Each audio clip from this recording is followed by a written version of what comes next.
about to get started. We're on to the Rift. LDLC 2-0 in the series. Yes, that last game, honestly, it was in X7's hands. They were in such a good position for large periods of that mid and late game, but LDLC, they find some good Baron takes, they found a good Elder Dragon fight, and they do manage to secure themselves this series point. But, as we said, still got to get that one more game in reverse sweeps. They're really not uncommon, and I believe in X7, I've got to hold some hope here. I want more games. I want a reverse sweep. You know, I want to believe in the LDLC. Even as a neutral, if you sat out that more than 3 games typically brings the most entertainment for X7, they've got to really pull out all the stops in this game. Well, maybe they did, but now you have to really be on fire. And the person I really want to see pick up the slack in this game is Jaeger. I think Jaeger's played fantastically in the first 2 games, but in this game in particular, you need to be the difference maker. If you can shut down that Scion, again, have that huge impact in fights, get onto that backline by slamming the Scion into them, then maybe, and I'm saying it's a maybe because it's a slim chance in my eyes, maybe you can make something work in the bigger fights. On the contrary, if you think at what champions the Scion was playing into, especially the AD carry, was into an Aphelios, right? Extremely immobile. Yes, you have the Gale Force, but that's about it. Now you're playing into an Ezreal, who is extremely agile in the game, right? So it's not that easy to hit him together with the Rakan, the LeBlanc, the Viego. Like, they all move around the map so easily. They're all so mobile. So maybe it won't be such easier for target for Ragnar to get people pinned down, especially because of that. I get the logic. But then the other problem is... I'm trying to sell you and I'll copy him. But this is my kind of continual problem with this is that, I mean, as Jaeger misses the Facebreaker, of course that's the Conqueror for level 1 trading, but the thing with this side is that eventually it doesn't really matter what AD carry you're going into. It's just so hard when you've got the Yuumi on top of it to really force them out from the bot. He just walks into the river. You don't get to deny him that. X7 has to be very coordinated about how they go about this game. Okay, well, we've heard 2 different takes on how this game could play out, and I think both of them pretty viable answers for how we see the mid-game get to a point for either team to win. Of course, we have to see how it actually plays out in process, but it's nice to hear we've got perhaps just a touch of Discord here. We'll have to see how it actually plays out. As it stands, though, nothing super crazy in the early game. Junglers pathing opposite ends, though. Haru towards the top end, Yike towards the bot side. And I'm honestly extremely surprised with how aggressive Haru usually plays, that Yike's playstyle has not been completely exploited by him, right? Because, again, he did blue buff into full clear towards the bot side of the map, extremely predictable, but Haru has been matching every single game so far. There's none of that early bloodthirst that we have seen, and the problem is, yes, you have a LeBlanc, but you can make trades with a LeBlanc early on. When that Malzahar hits level 6, when that Xin Zhao hits level 6, it's going to be extremely difficult to play the 2 versus 2. Okay, but one thing they have gotten outside of ganks, outside of all the rest of this, is some tracking. Now we'll have to see if Yike is actually going to be spotted on this ward. Yike is going to be just full clearing, but again, Tempt using the early pressure which LeBlanc briefly has over Malzahar to push in, get a ward, and maybe set up Haru to make one of those aggressive plays. Indeed, he is. And we're seeing, again, while Haru hasn't necessarily made aggressive plays in terms of the kills, he's often found himself significant early leads, I think it's fair to say, and gotten ahead in terms of the gold levels. We saw a 2-level advantage for large periods of the last game. 1 level on that Nocturne versus Xin Zhao game, and yes, maybe the early aggression in terms of fully punishing Yike in his jungle hasn't been there, but Haru's efficiency in terms of getting himself those leads has been there. He just hasn't been translated to actual wins. So, one thing which we can say from X7 though is what's happening. We talked about mid lane pushing in. Yike is trying to reclaim some kind of jungle tracking for himself. Is the other solo lane in that top lane, some people call it the Whippo special. I know it from DFM top laner Ebby. He'll do an MSI, you get to see that. Is basically being able to push in. You cannot fight Set as a tank on level 1, level 2. He walks up and he face breaks. You can see what was happening. Even though Jaeger couldn't take a huge trade, he could find something, but question is, what advantage is gonna play towards? Because top lane has now kind of solved itself for a brief moment. Haru's free to go down towards bot side and solidify that lane. That doesn't necessarily hurt him too much though, because he was gonna be pathing bot lane to grab his Gromp, right? So yes, they do spot him trying to get that cheeky lane gang through, but he's gonna end up towards the bot side of the map to start clearing his bot quadrant again. Now my eyes are falling straight into Tempt and straight into Jaeger, the 2 solo laners, both ahead in gold, both ahead in CS as well. 10 CS deficit in the mid lane, 10 CS deficit in the top lane as well for the LDLC solo laners, and I'm expecting to see a little bit more snowball. It might be worth bringing this one up as well at this point, because Jaeger has been very versatile in the styles he's played. You can see, of course, we put the Scion in there, but it's worth mentioning we did have a couple of the tanks we didn't get to fit on the straps. The Aatrox came out early in the series. It was the Ornn, the Malphite as well. Very versatile styles of play and ways to go about the game. Yeah, and I think this flexibility is something that we've seen through the series, and this is given X7 some potential angles of attack, which is why I said, you know, actually the person I'm looking at most in this game is Jaeger to see how much they can do. Actually, that's going to Ignite put down onto Kasink. That is close. He's fine with the Guardian Shield and throws out the Smug Cat. Calculated. Guardian was calculated 100%. I was actually wondering right there if Execute was just going to flash Q really quickly and kill him off, but that is now problematic because you've left Nata yet again underneath the tower, and Haru has to hover around to make sure that his bot lane doesn't get dived. Had some issues potentially with Nata in some of these other games where he's fallen behind a fair way in the laning phase, and once again this time around he is down a significant amount of CS. Of course the reset will have exacerbated that just a little bit, and Yike now potentially in a spot of bot that has to flash away from the Spectral more.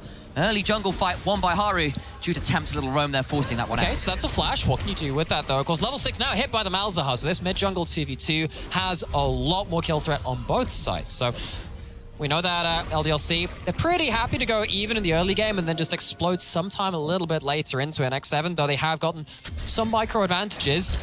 But I feel a little scared based on how the last 2 games have gone.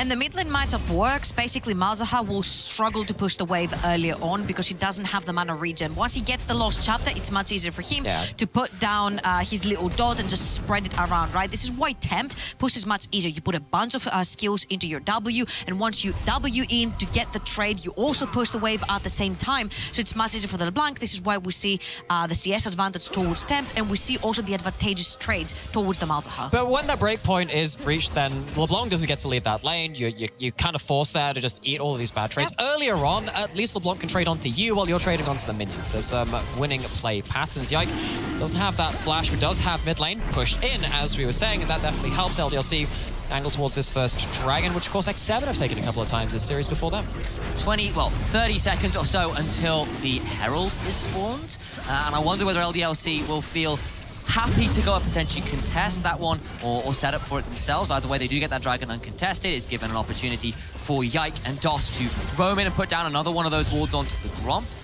There's not really much that can be done to contest this, as the blue buff has been started up right now.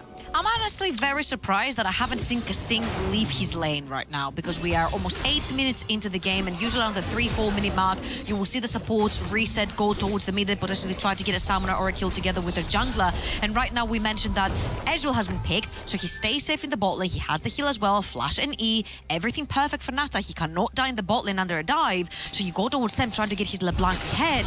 But X7 so far are playing extremely passive. I actually feel like this is something which you've just picked up on there, which is something which I feel has been happening again since the end of that first round robin in groups, because X7 in that first round robin, I thought that Haru, Kasink were linking up very well, struggling to do that as the tournament's gone on, and that's in which again LDLC have done so well, and that is a big break point.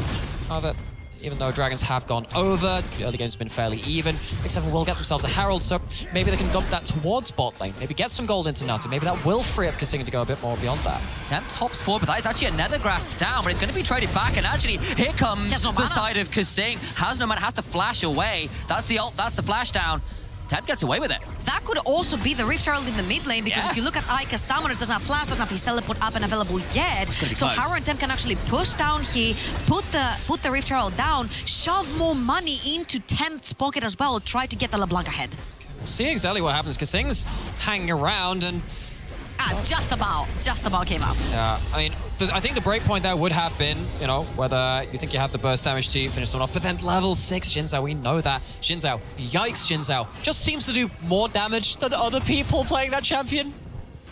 At this point, though, we have got to say, despite the Xin Zhao doing a little bit more damage, as you said, he does very, very well with that champion. Holy moly, we saw what he did in that first game. Most damage in the game in Xin Zhao, quite hard to do with the champions he was playing alongside. Still managed to get that summoner out. It's the flash down as well, Michael. You've got the Herald inventory as well. I feel like you can go back mid over the next couple minutes and try and capitalize on the advantages you have just got for yourself. Yeah, because if you look on the minimap right now, Kasing is already making his way down the mid lane yet again, and it's exactly the proactivity that we were looking to see from Kasing's Rakan from very early on. Right now, I'd love to see him pair up together with Haru, pair up together with Tempt, try to punish, as you mentioned, initialize that Malzahar that's sitting in the mid lane with no summoners, because once he has no summoners to TP back into lane, you lose XP gold, the Herald is still in Haru's pocket, you completely demoralize that tower. So, I agree with you. I think that Kasing getting out of lane is something that we already highlighted, something that is very important. But he's already done it after DOS made his way onto the map first with that first reset. And what that means is that vision was already put down by LDLC. There's already vision either side of mid, and though he's having to reclaim a little bit of that, it's not like an out-and-out win. You can see the LDLC do have information to make their mid-game plays with now.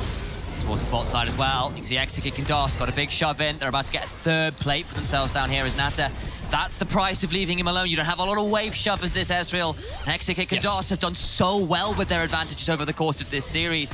Yike and Ica played exceptionally well. Haru and Tempt, great last game, but wasn't enough. I still feel Exekick and DOS have just been a cut above in a lot of ways. And that has led to what we saw, DOS getting the first reset, being able to get into mid lane, get that vision, because they have that wave push. Okay, well, he also gets to return to bot lane first too, because Kasing looks to match. That leads to this whole flow of events where Exekick and DOS are getting advantages which might not seem as visible, but have been very impactful, as Sam was just saying.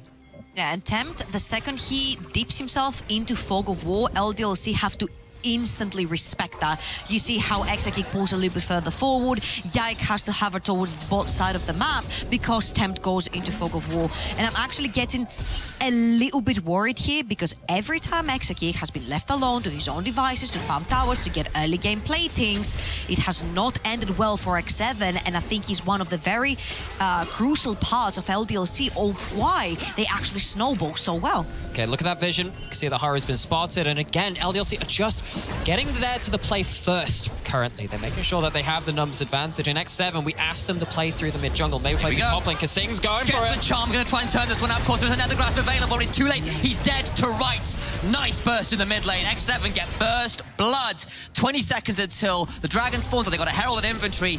Yike and DOS here are around to defend this mid lane turret though, so they try and stop as much of this as they can. Oh, look at the top side of the map though, because Ragnar has the ultimate. He might just pull the trigger. Not going to pull it as yet. They'll back away. They'll take the plates. With mana out on Tempt, he's going to get a reset and a teleport. But with the dragon around, maybe they won't actually translate over to this. Don't feel comfortable enough. And that was, again, a good window of timing for X7 to make that play. And Kasing on this Rakan. We asked him to make those early plays. And it's happened a little bit later into that game, but it's still kills that Malzahar, and it's a kill too. LeBlanc stacking up a Dark Seal. We know that helps Snowball, but again, what's the cost? Exekick, which feels like for the millionth time this series, is getting an individual advantage in his lane. Again, a lot of that is spawned from them getting that push, outplaying the 2v2, which allows him this extra kind of advantage. It's a very deep space for this Viego to be. I know he's trying to punish because the dragon's going down on the other side, but does manage to get away with it. Might go back to the blue buff now. And every time you look at a Rift Herald going down, right, you're like, okay, what is the worth that I get from this Rift Herald compared to the time and resource investment that I made to take the Rift Herald down? For Haru to be inactive on the map to take the Rift Herald for that amount of time, and Tempt might have gone a little bit too far forward, but the reality of the thing is, as we get in the replay right here, I think this is the kill onto Ica in the mid lane. Of course, Ica does see, and the chain misses right there from Tempt as well, but engaged from Kasing, and the flash is going to be enough to take him down, since he doesn't have the flash at all for himself. But again, the Rift Herald going down takes about 2 platings in the mid lane, but Exekick on his own, he's taking an entire tower together with its tower platings pre-minute 40. And actually you think, okay, you get some gold onto the LeBlanc, that's nice, but who isn't getting that gold? It's not your Ezreal, so you're starting to fall behind this Sire. It's not your Set, and Set now has to play against a Frozen Heart and a Balmy Cinder on that Scion, and only has a 10 CS advantage. Set hasn't got their individual lead in the way that you would have wanted to see as an X7 member as well. LDLC at this point feeling very comfortable with where their gold is and what you've stopped X7 from building up in their own leads. I can make it worse if you want. I don't want you to, but go for on. it. But I will. You're playing against the Malzahar. You have to respect the fact that maybe you're going to have to buy a QSS at some point if you don't want to get locked down, especially for Haru playing in the front line. Maybe for Jaeger also playing the front line. You might need that QSS coming through. You know what else you need? There you go. Oh boy, just gets eviscerated. The QSS we're talking about, 1 and 2, you need anti-heal. You're playing into a Yuumi, you're playing into a Zinza with Conqueror. You need to be able to cut down all that healing that's coming from these champions. So that's 2 items, this is 2 taxes that you have to pay, not 1 in this game, and you're already behind. Yeah, and they can't exactly buy themselves an item that would give themselves a better draft into this comp. That you can see as soon as that death comes through from Temp, that's an old magic mantle. Yeah, screw that. Probably going towards a QSS. And not only is Malzahar getting their lane so shoved in, starting to get it sorted, they're starting to get to the point where everyone can start to coalesce around their lane. These guys kick taking up some decent damage from Set on the side lane, but yeah, as much as they have been one of the brightest sparks from X7 for most of this series, just hasn't done enough in this early game. Maybe hasn't been given enough support to do much in this game, but still, X7 really struggling to make this early game work, and LDLC seems like they're a huge advantage at this point. Really are, and of course, Temp got that first blood, but then dives in for what looked like a bit of poke, immediately rooted in place, and disappears. They've got a second Herald that's being started up. There's 2 dragons already in inventory for LDLC. X7 are around to contest for this, but Nethergrasp's not quite up, but they've got themselves damage maybe to make this one difficult, and they are going to contest, but this is going to be a big blowout fight.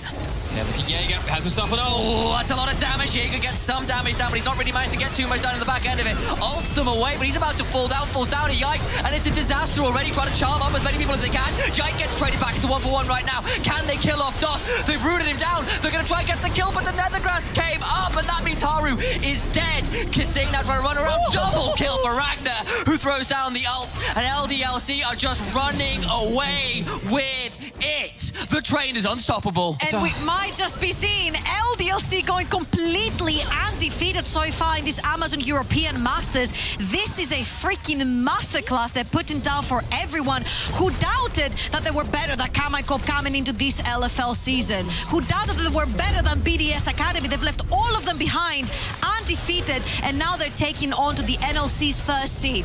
They might have a chance to meet those teams later into that tournament, or at least Karma Corp BDS Academy went out in that group stage, but X7, as much as we talk about the LFL teams being so strong, X7 were touted of being up there. I believed that they could come out the better team in this series, but LDLC have seemingly put that really to bed, put it to rest, because X7, this one doesn't look like a contest anymore.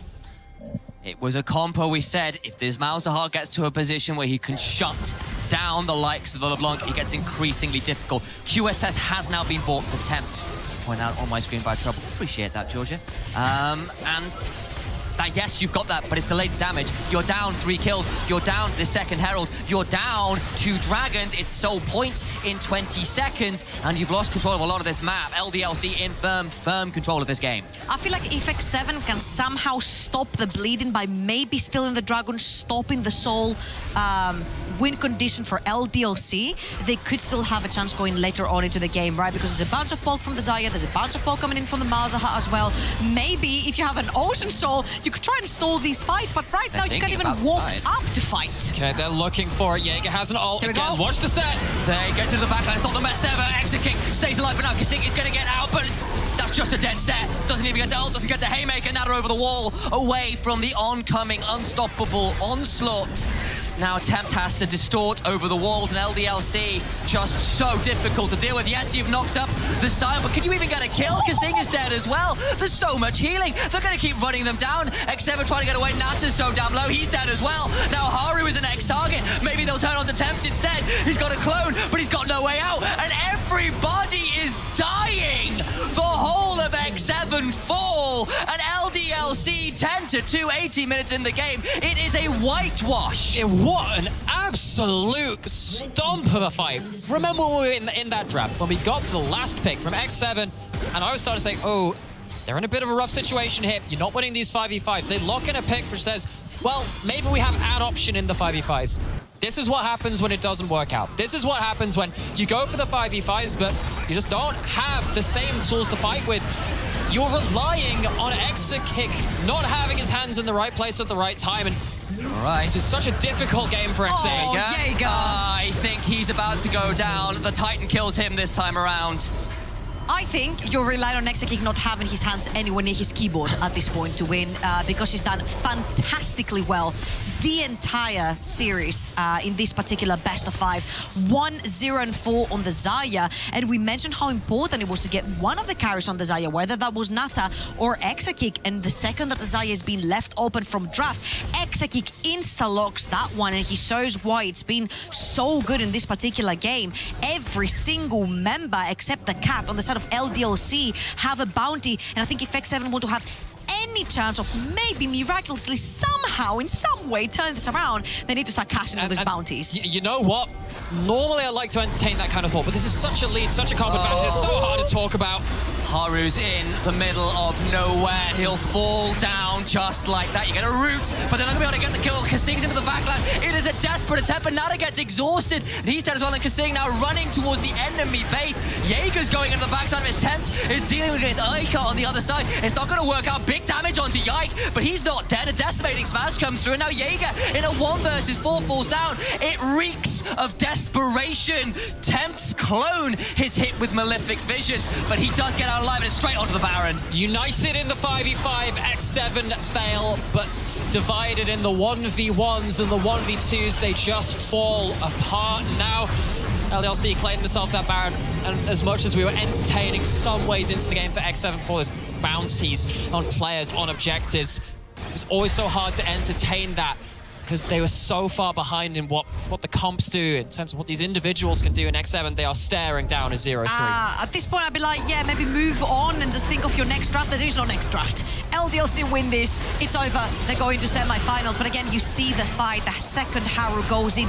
You have to respect the Malzahar silence. You have to respect all the CC and shielding and healing that's coming in. But X7 are not done trying. Death does a little TP that falls Ika's away. in trouble here. He's going to get knocked up, but has a stopwatch, and so survives.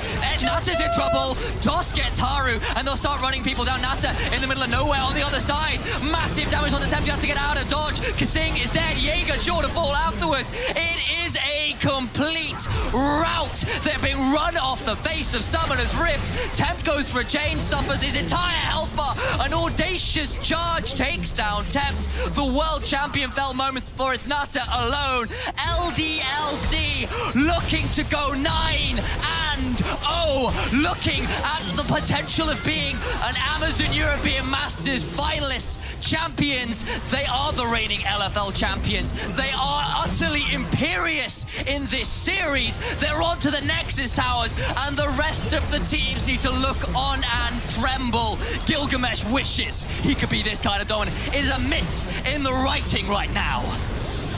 X7 broken on the fountain, broken over the knee of the LFL first seed. Welcome to the semi-finals, LDLC. Enjoy your stay. And the LFL also puts a little bit of a hold on the question mark of